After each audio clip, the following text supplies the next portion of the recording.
Hey, it's Min Canada here. You are listening to the Traipsin Global on Wheels podcast hour, the place to be to learn about the latest and greatest life stories from people who are doing amazing disability advocacy work. Andy, Arias, welcome to the Traipsin Global on Wheels podcast hour. Hi, how are you? Doing well. Thank you for joining us on this Saturday. And so to kick off, can you just share a little bit with us of what your disability is for listeners who are not as familiar with your background? Yeah, I was born with cerebral palsy, so I use a mobility device, a wheelchair, to move around and transfer about. So I could walk if I hold on to something, but I'm not very good when it comes to walking independently. I see. So I always ask my wheelchair user friends. This has been a problem I've been trying to resolve for a long time. How do you keep your hands clean when you're wheeling around? And people ask me, don't put your hands on the tires, but I don't put my hands on the tires, and my hands still get dirty even just using the push rims. Right. So that's a tricky thing. I constantly have to wash my hands. It's funny. I go out with my friends, first thing I do is go to the restroom, wash my hands, and I also carry wet wipes on me. And it's interesting because if you look at my hands, you wouldn't think I'd be a wheelchair user because I don't have any calluses.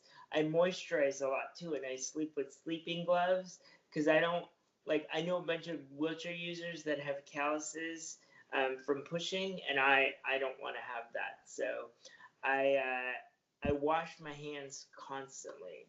Yeah. Maybe I'll have to start using sleeping gloves too. Yeah, it's good for non-calluses. Yeah. Yeah. So talking a little bit more about your, personal background, I know that you were taken away from your parents at a very young age Yeah. and was put into the foster care system at age Yes. 6. Yeah. And you once said that the people in the foster care system simply saw me as a child with a significant disability, cerebral palsy, who needed others to do things for me. They also had no idea how to provide an accessible foster home, and I ended up in a lot of group homes. So my Mhm. question is, how do you think the American foster care system can be improved, and as an environment for not only people who don't have parents, but also children that have disabilities?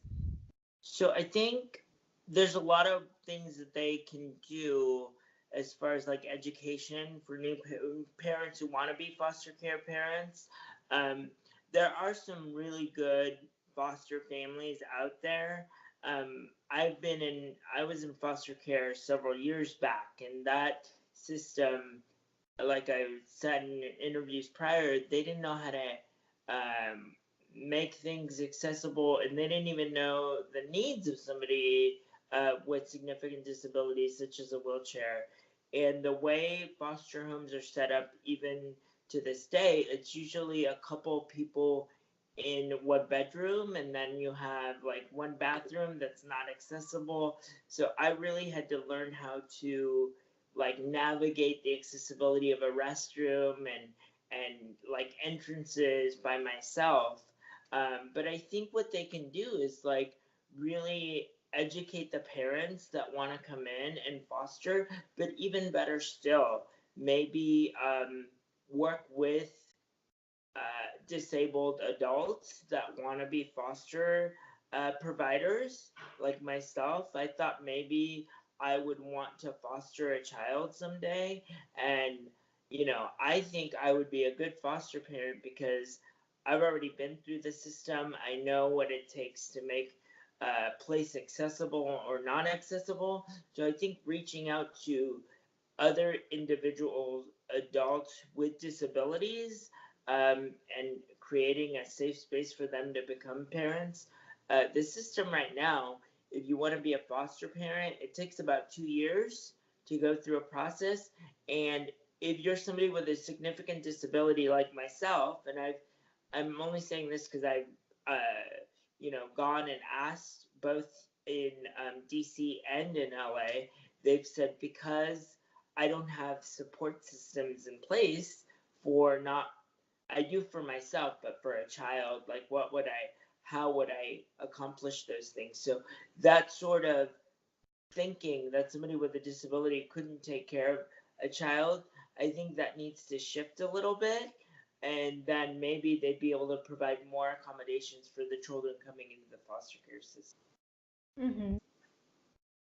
So, So moving on to technology, beauty, and sexuality, I know all very different topics, yes. but the next few questions will be concerning that.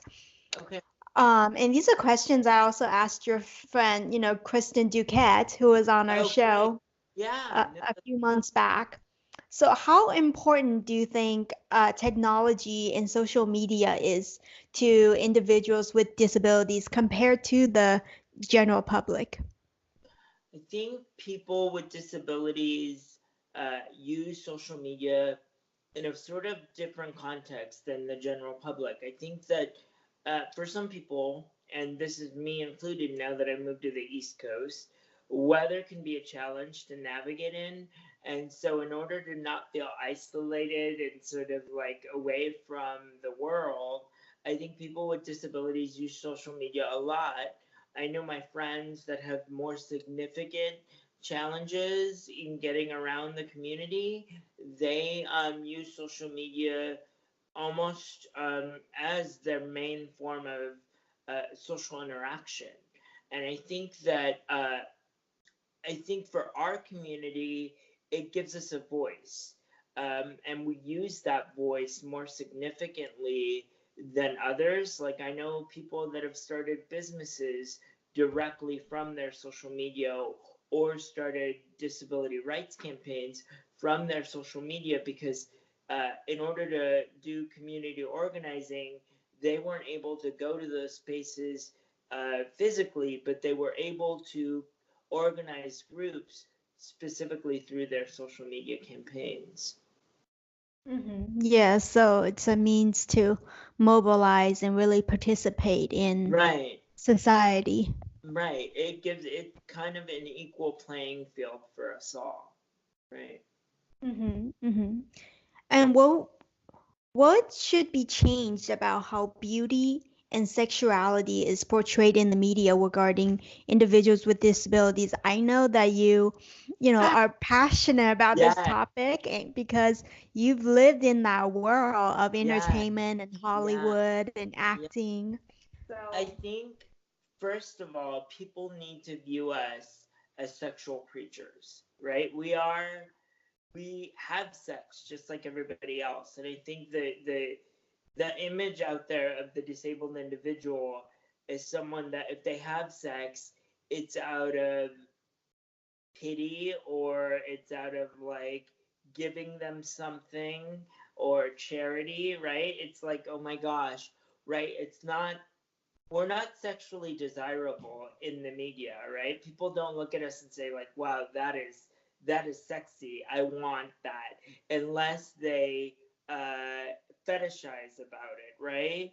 And for me, here's the thing that I look at when I look at my sexuality and being sexy and in a chair. It it's difficult because it's a different way of thinking. My preferences for sexuality are really like, what's the person like, and do we have common interests? So it doesn't, for me personally, it doesn't boil down to what they look like per se.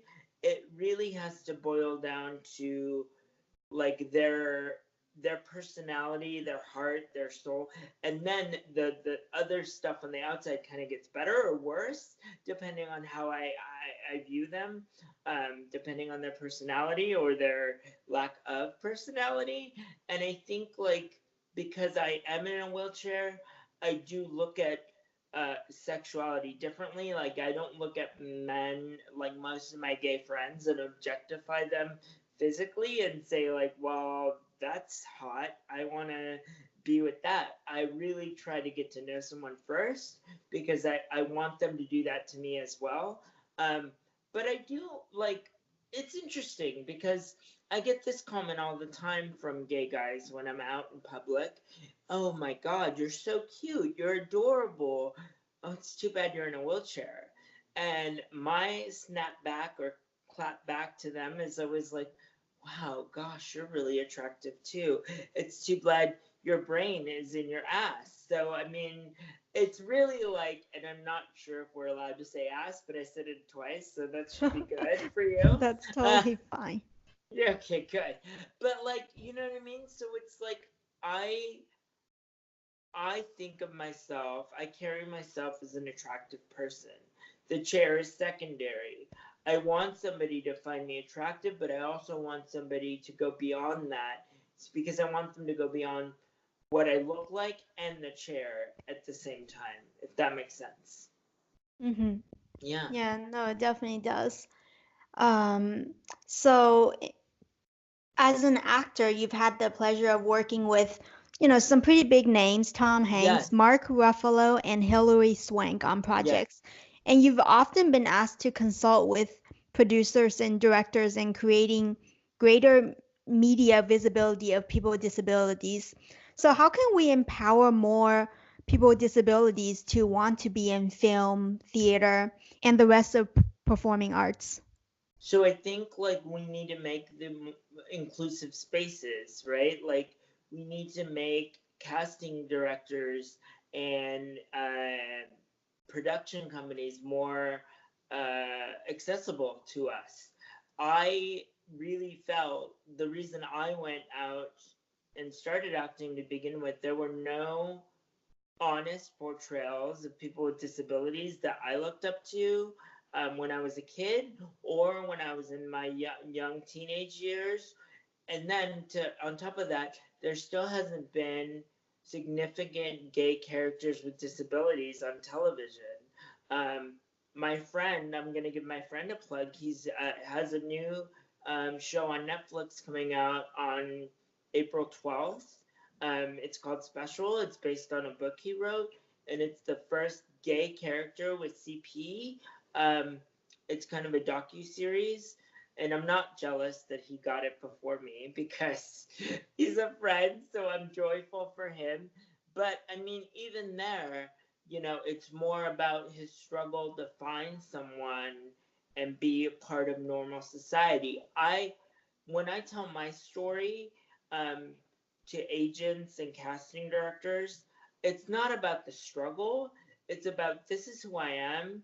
This is what I'm doing in my life. You should find that interesting. There's no struggle in my life related to being LGBTQ or disabled.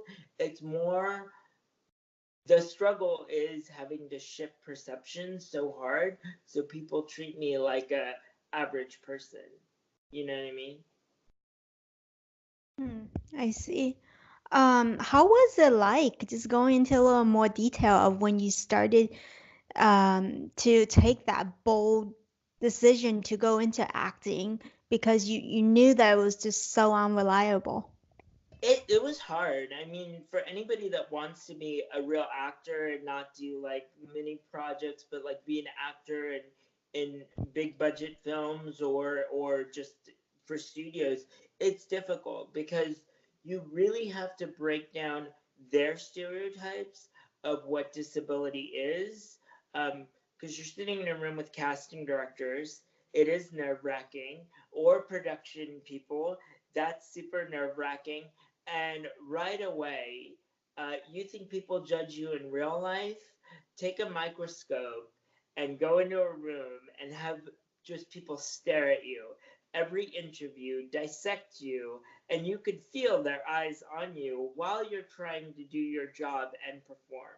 So, getting jobs was difficult because I would always get asked the question, can you be a little less diverse, which is a sweet way of saying, can you be a little less gay? Or I would get the other question, which would be like, can you act a little more disabled? Can you do something interesting with your hand, or can you change your speech patterns to seem more disabled? Um, and so beyond that, once I booked the job, I always did really well, and I got along really well with Tom Hanks and Mark Ruffalo and even Hilary Swank. And they said to me, they were always surprised because they would look at my resume and they said, "You've actually worked," and I said, "Yeah," but they were shocked because in their realm they hadn't seen people like me out there, and this is even a few years ago. But I got the just to move it a little bit forward, I got the opportunity to work on policy in Washington D.C. And when I asked my agent, which I still have in LA, should I take this job, and she said, "Andy, I love you, but you're way before your time, and I don't think agencies and casting directors and production companies are ready for someone as dynamic as you. So I would take this job, I would learn what you can, and when you come back, maybe it'll be time for you." So I think like I'm still chugging away, but it's still an uphill battle if you're somebody with a disability, or I would say any marginalized community, to get really to make a living off of acting. Mm-hmm. So, yeah, I know in addition to acting, you also do some public speaking engagements, Yes. and you often are hired to speak at universities. So, what are some effective public speaking techniques, nuances that you use to better get your message across in engaging youths and teaching them how to interact with people with disabilities? So I always start from a message of really down home. This is me. This is who I am.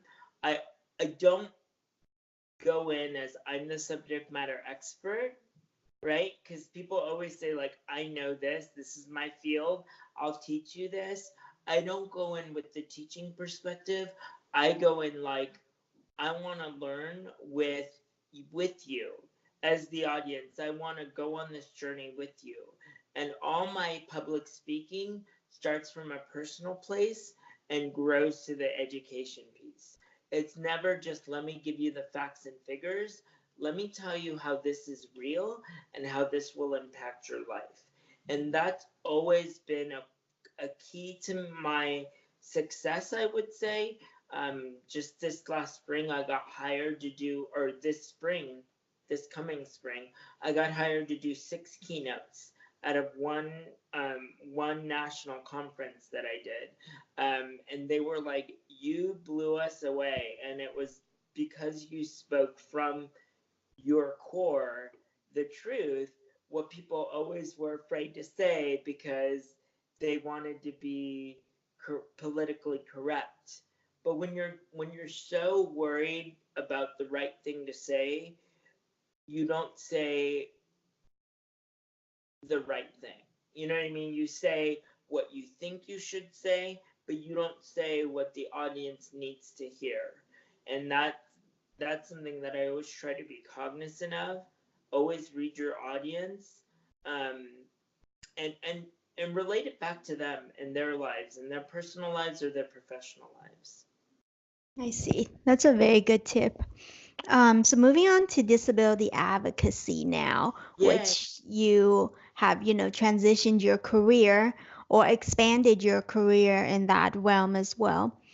So since you excel in teaching students that nothing can get in the way of their dreams as long as they use their disability as an asset. So I think you once said that. What are some ways that people can use their disability as an asset, and how have you done that in your own life? So I mean, I haven't had a job interview per se in, I'd say, about 10 years, right? I mean, I've worked professionally in advocacy and policy for the last 10 years of my life, and it's really like I'll go into a room and I'll say, "I'm this person with a diverse background because I'm somebody with a disability, because I'm somebody from the LGBTQ community," and I'll lead with that, right? Like that'll be my lead. That'll be my, "Hey, what about this?" right? And most people try to shy away from that when they're going to interviews, when they're like, oh, let's not talk about the disability. That's where I shine, right? Like, if I'm gonna stand up from a row of candidates, let's talk about my disability. Let's talk about how every single day I have to adapt to my environment, and every single day I can adapt to your environment and become a um, better candidate for whatever you need me to do. So I really think that, like, I've used my disability as an asset, as far as getting into every door that I've opened. I can't shy away from it. And I use this term, like, I have gay face, right? Which, if you don't know what that means, it's like I look gay even before even before I open my mouth. People always say, like, oh my gosh, he's the gay guy in the wheelchair. So if people are going to use that to describe me, I'm going to use it as my asset to set me apart from other people, to be sure that if they're looking for diversity, the chances are that they're going to hire me versus any other candidates. And you recommend that others to do the same? Yeah, I think that, like, if youth were really truly empowered by what made them stand out versus, like, putting that away and, like, moving it away from, like, shying away from that stuff, it would get them further along in whatever path they chose for themselves. Mhm. So I know you say you've produced some smaller projects Yeah. that brought attention to the LGBTQ and disability rights issues. So what are these projects and how did they progress the disability rights movement specifically? So I worked on the No Hate on 8 campaign, which was like, it was started in LA and it broadened very quickly, and it was just basically the little H, the red H with the number 8 for the Prop 8 movement. And so I did a photo shoot for them. I did a PSA for them. I also have done PSAs for the right of gay marriage, and so I've done a lot of work in that space, alongside my policy work in that space. I've tried to marry the two, as much as possible, being a person in front of the camera and behind the camera. I try to always do something with a purpose. So even in my acting work, I've done some silly projects, but on the stuff I try to produce, I want my production stuff to have meaning and to have value to a larger community. Mhm. Mhm. So you already touched on this a little earlier, so let me know if you want to further elaborate. What made you want to transition from being an actor in LA to being being someone coming to DC and working on policy issues? Well, I touched on it a little bit. I mean, it really came down to the point where, like, I had a really good job in LA. I worked at a law firm, and it was one of those things that, like, I was doing ADA, subject matter expertise, and I was acting, but not consistently enough to make a mark in the entertainment field. And I thought to myself, I've always thought that I need to make a bigger impact in whatever I'm doing. I even to this day I'm thinking, what's next? Is it international policy? Is it LGBTQ rights on an international level? I'm always thinking, what's the next door? Because um and so that's why I switched. Like, I was in LA, I was making a good paycheck, but it really felt like a paycheck, and my spirit was sort of saying, you know better. You know you're meant to do bigger and better things. You need to take this very scary step, move across the country, and do this work. I'll be honest, I didn't want to do it. It took a lot of coaxing for me to come here and give up my beautiful sunny California life. Do I miss it? Very much so. Will I be back? Probably.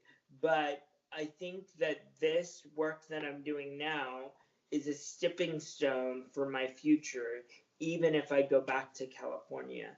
And I do want to run for office someday. So I thought working on policy in the epicenter of policy was the key of doing that. Yeah. Hmm. I love how you're such a visionary person. You have a vision for your life and you have goals and you're working towards all those, you have things written out and like stepping stones and the next steps that it seems like you have your life planned out pretty well. I don't try to plan things out really, but I have a vision, like you said.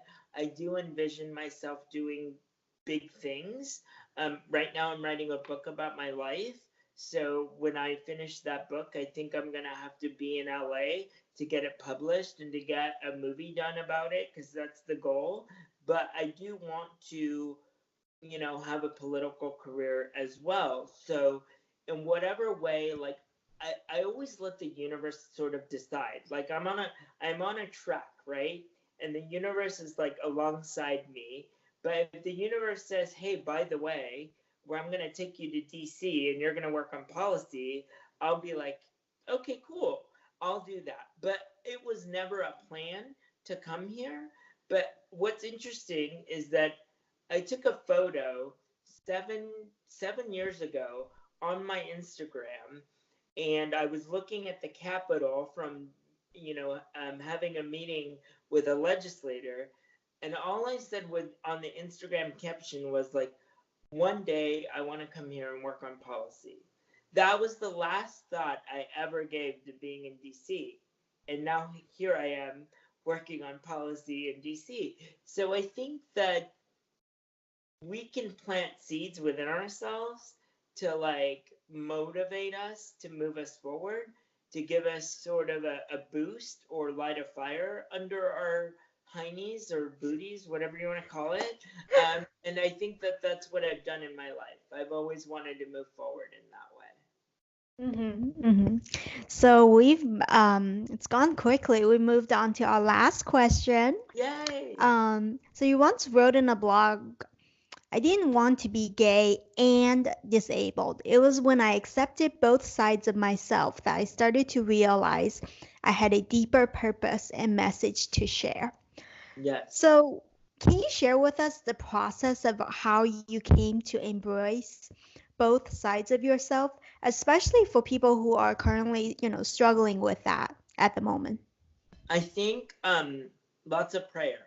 The thing that people don't understand about me is that I'm also a very spiritual person. I go to church almost every Sunday, and I am very faithful. Spiritual, not being religious, but more spiritual. And I think that that's guided me through my entire life, through the foster care system, through moving through group homes. And one of the things that I used to pray about was, "God, I don't want to be LGBTQ."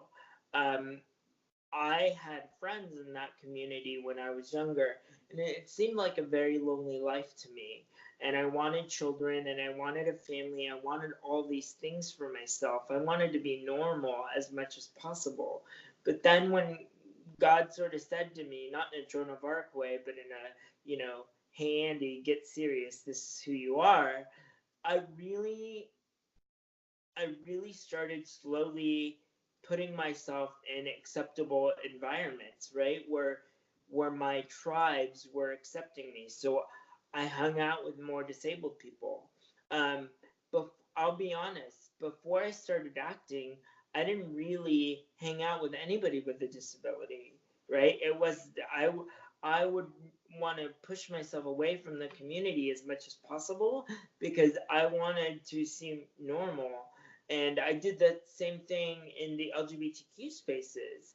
I would be like, well, I'm not going to be, in those gay spaces. But it's when I started creating advocacy groups for LGBTQ people with disabilities and seeing the need out there, I said, "You know what, Andy? You need to be the best gay disabled person you can be." And I think it's taken a long time, and I will be honest and say, as much as I accept myself on a daily basis, there's much more that I could be doing to help others accept themselves as well. But I think through my work, gradually that's happening. And so it's a process, but getting into communities that accept you are the best way to be able to make those things happen. Andy, it's been so great to have you on the show. I know your friend Angela Rockwood said one of her favorite things about you is that you're so raw and genuine. And Yes. I can definitely see that. You're very passionate and you have a lot of charisma with Oh, thank you. I with love that. Angela. And just a plug to her, she's one of the biggest reasons I am who I am. Because it's her support and love that really gets me through, even though she lives out there and I live here. We're constantly in communication, and she loves me for who I am. And having even one person that does that for you can push you through a lot of situations. So. Yeah, and I love watching her show too. I watched Push Girls a few years back. So, Andy, thank you so much. Of course. Now, Andy and I would love to hear from you. What parts of your identity have you had to suppress in the past, but have since come to accept and embrace? Did you like this video? If so, share it with your friends and be sure to follow us on social media. And if you want even more resources you love, be sure to sign up for our email updates. Keep learning new perspectives, keep being inclusive, because it will make the world a better place for you and for everyone else. Thank you so much for watching, and I'll catch you next time on another episode of the Traipsin Global on Wheels podcast hour.